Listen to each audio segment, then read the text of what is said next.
You know, like even in '90s, unless you're Clint Eastwood doing Unforgiven or something crazy like that, it's really hard to find your audience for a Western, especially a kooky one, kind of like this. So it's all these kind of things. Yeah, it's too progressive. It's weird, but I think it was definitely just ahead of its time, but very, very fun and just a good all-around movie. Yeah, I think a cult classic, if you will. Definitely.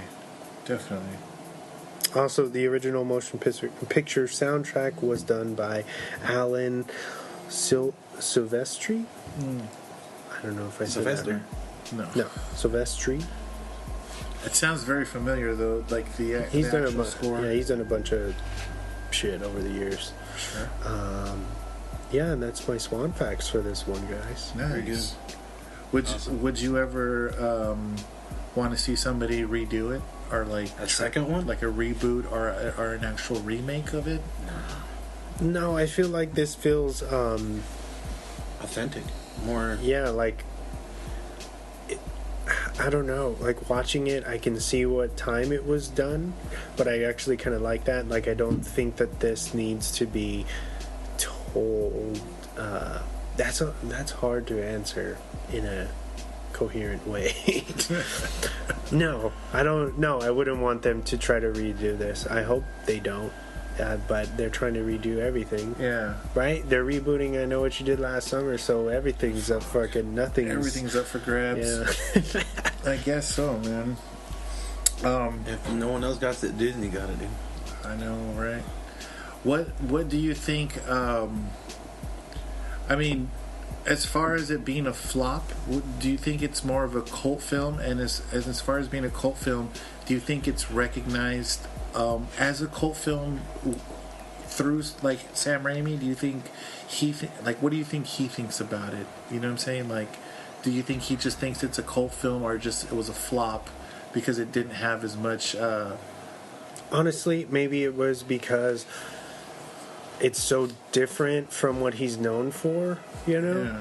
Because even though it does have its campiness that he's thrown in with his style, it's so different. Like, the aesthetic of it is so different from what his fans were probably used to. Yeah. That maybe that's what kind of kept them away. Yeah. Because I'm only saying it, like, do you think the fan base or just people in general that have seen this movie compare it to like I don't know, like a Wild Wild West type movie, like the one with the actual Will Smith? And oh no, hands down, this film's way better than that. Yeah, but you know what I'm saying, right? Do you think they see it as a serious Western, or do you think they see it as a little bit more slapsticky because of Sam Raimi doing it? Hey, maybe that's yeah. To butt in, I think like seeing this like for the first time, I think like I could throw it in my collection of what I seen in westerns. Like I'll throw it back in there and be like, I'll watch it again. You know, just roulette. Like I'll go Tombstone, this one, Blazing Saddles or something. You know, just switch them. Like this one of the movies I can throw in rotation. You know what I mean? Gotcha. Yeah, I would definitely have. That's a good sign. Yeah. Anytime you'll say you add it to the collection, it's got something there. I definitely would put it on my shelf. Yeah. I don't have the DVD, but you know. Yeah, I know what you mean. It could come to me eventually. For sure. What would you give this out of 10? I would say 8. Yeah, I was gonna say like a hard 8. I would give it a rough 7.7. It's good. Nice. It's really good. That's a fair one. It's a rough 7 to 7. 7 out of 7. It just needs one more 7. Okay. Nice. Cool. What? Any closing words? If you haven't seen it, watch it. Check it out. I really liked it. To be honest with you, I was a little skeptical when you first told me. I was like, "What? The Quick and the Dead? I've never even seen that movie. I didn't know what to expect." And we actually went to Kobe's over the weekend, and I was looking for it, and I couldn't find it. Like there was even a couple dudes that had actual Western DVD set up. And did you ask him? I did, and he's like, "No, I don't have that movie." And I was like, "All right, cool." Did he know what you were talking about? Oh, I don't know. I maybe. Just curious. Just curious. Yeah, maybe. I was like, "You have The Quick and Dead?" He's like, "No, I don't have that movie." But he probably had it himself, you know. So he's like, "No, I'm not gonna sell you that shit. That shit's tight. Not for $1." But yeah, dude, I thought it was good. I really enjoyed it. I thought Gene Hackman's character was an asshole, and I didn't like him. I didn't like him, so I guess he did a good job of convincing me. Yeah. But it's funny because I really like him in the Royal Tenenbaums. I really like him in that movie, and so in certain points in this movie, I seen him as his character from the Royal Tenenbaums, and it just made me laugh at him. Like, there's a couple points where he was asking the lady, what is your serious beef with me? Like, why don't you really what's your personal? Why don't you like me? But he kind of does that in the Royal Tenenbaums, so I thought it was really funny the way he approached her. Certain things he says is really good in the movie, but it's pretty deep what he says. Yeah, certain things, kind of strike a chord with you, and I, like you said, I don't understand why this didn't get as much attention, especially in retrospect, viewing it in 2019. It has a really good cast. You know what I'm saying? Yeah. Fucking DiCaprio, Russell Crowe. Fucking Sharon Stone, some serious Hackman, heat. Yeah, fucking Keith David, the dude from Jigsaw. Like, all those people are really good characters in the movie that make it really good. I even thought Ratsy was pretty fucking good because he's a dick. He's in it a lot. Yeah, but it shows you how Gene Hackman, his character, keeps his people. They're kind of like stupid muscle. They're gonna do whatever he says he wants to do because that's how he's running things. But it gives you it gives you depth into his droogs, into who he's hired. Exactly, his droogs, exactly, and how he runs things. But I think it's a very well thought out movie, and I don't understand why it doesn't get as much attention. Well, interestingly enough, the reason why I picked this for this week is that I noticed that it's finally got a 4K transfer. Okay. Which was it has to have some kind of following for them to spend the money to make those units. So it looks like it's kind of getting its all these years later, it's kind of getting its attention, and it's because of that progressive outlook. The kind of for the female perspective. I think that is really speaking volumes now. Yeah. And hopefully with this, new transfer, it can be seen by, a bunch of new people who might not know about it yet. Yeah, exactly. Because from a first timer, I really liked it, and I like I said, I can see the story being interpreted and being told in a different way, but also being true to the roots of it. And I like that. I like the story or a movie where you can see it doing that and been progressing. And in retrospect, it being a really good movie, dude. Like I said, I don't understand why it didn't get as much as attention, especially with all those fucking awesome people in it, dude. Especially with that. But I just feel like Hollywood wasn't ready, dude. It was pre-Me Too movement. Yeah.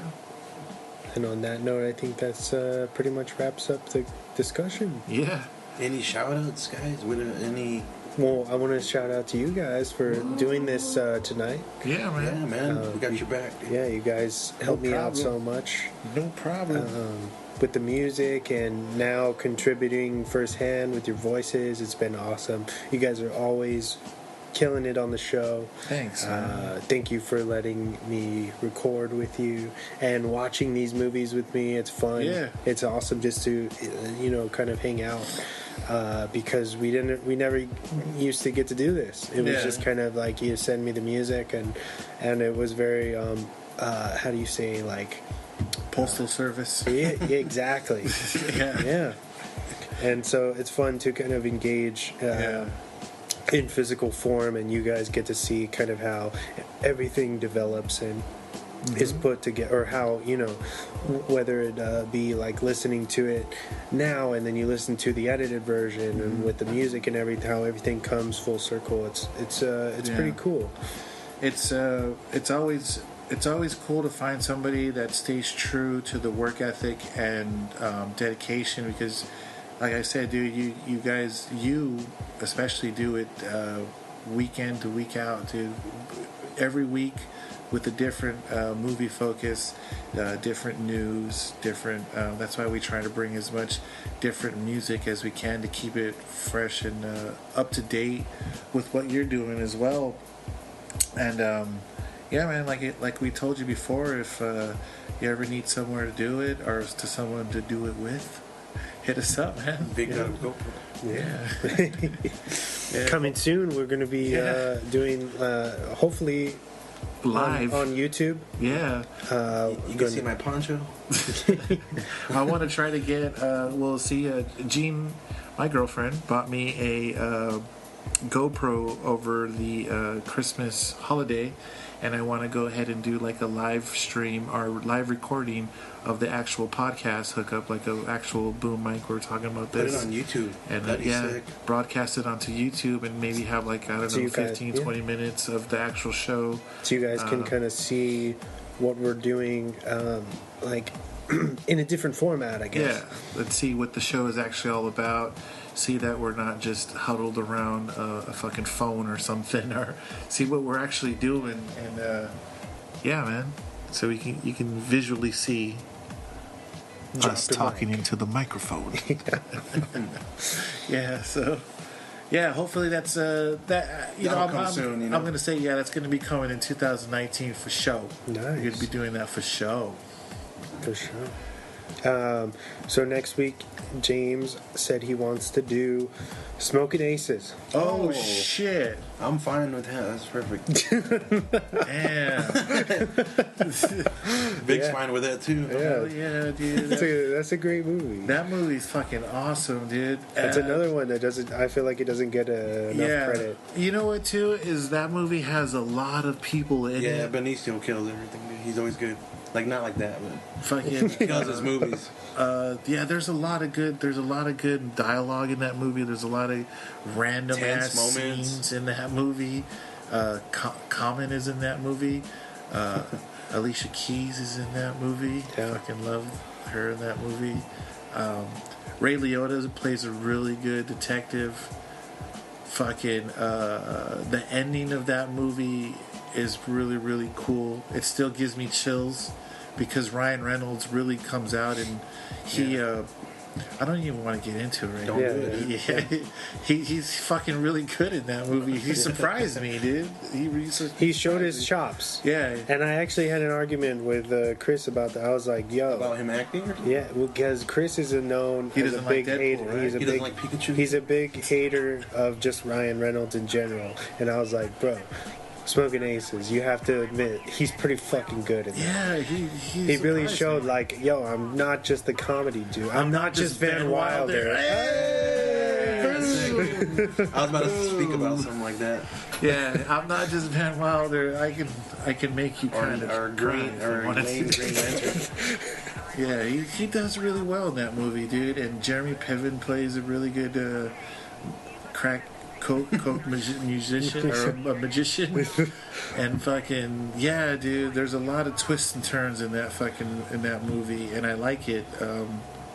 Yeah, that we'll get forward to that. next episode. Yeah, next week. All right. Look forward to it. Cool. Smoking Aces. I actually have it on DVD. So do I. We're covered. Nice. Thanks, guys. There's a lot that goes on in that movie. Yeah, it's got a lot of. We're gonna probably be skipping stuff, but we always cover mostly everything. Ben Affleck's in it for a minute. Yeah. Oh yeah. And Chris Pine. Mm-hmm. Chris Pine, is that his name? He's a punk rockers. Fucking redneck hillbillies. Mm-hmm. Oh man, when he fucking lands on the chainsaw. Yeah, we're gonna get into that one next week. Next week, man. Hey, so I want to do what James always says. Where can these fine listeners find podcast episodes from Jonathan Blake? Everywhere, every major podcast platform. Nice. Whether it be iTunes, Spreaker, Stitcher, YouTube,